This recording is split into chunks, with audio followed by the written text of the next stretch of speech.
आसपास के लोग मोहिनी और दिवाकर के बारे में बातें करने लगे।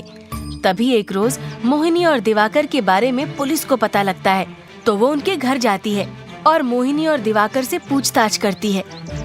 दिवाकर जी, हमें आसपास के लोगों से पता चला है कि आप बहुत ही अच्छे व नेक इंसान हैं। फिर भी हमें आपसे कुछ पूछताछ करनी है, और वो ये कि कुछ ही दिनों में आपने इतना बड़ा मकान व दुकान कैसे खरीद ली? आपके पास इतना सारा पैसा आखिरकार कहाँ से आया? मोहिनी पुलिस के ऐसे पूछते ही घबरा जाती है। उसे लगता है कि दिवाकर कहीं सच न बता दे, इसलिए दिवाकर के कुछ कहने से पहले ही मोहिनी पुलिस से कहती है, आजी, हमने अपनी मेहनत से ये सब खरीदा है। मोहिनी को ऐसा बोलते देख दिवाकर को सही नहीं लगता और वो पुलिस को सब कुछ बता देता है और बचा हुआ सारा पैसा पुलिस को सौंप देता है। साहब, माफ करना, हमसे गलती हो गई, पर ये सारा पैसा मेरा नहीं बल्कि उस गाड़ी वाले इंसान का है जो इसे मेरे ठेले पर भूल गए थे। मैं तो इसे तभी आपको सौंप देना चाहता था, मगर मेरी पत्नी के लालच ने मुझे ऐसा नहीं करने दिया।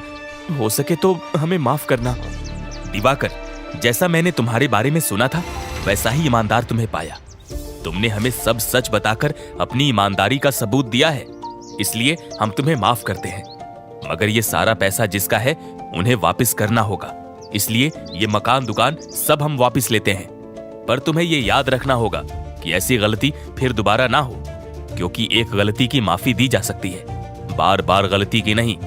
तुम्हारे सच बताने की वजह से हम तुम्हें और तुम्हारी पत्नी को छोड़ रहे हैं, नहीं तो तुम्हारी पत्नी के लालच और झूठ बोलने की वजह से हमने कब का तुम दोनों को जेल के अंदर डाल दिया होता। दिवाकर सब कुछ पुलिस को लौटा देता है और मोहिनी को भी समझ आ जाता है कि लालच करना बुरी बला है और ईमानदारी से कमाया हुआ पैसा ही फलता है। दिवाकर फिर से ईमानदारी के साथ अपना पानी पूरी का ठेला लगाकर पानी पूरी बेचने लगता है और पानी पूरी बेचकर कुछ ही महीनों में दिवाकर एक सुंदर मकान खरीद लेता है। ईमानदारी और मेहनत के कमाए हुए पैसों से घर खरीदकर दिवाकर और मोहिनी उसमें खुशी से रहने लगते हैं।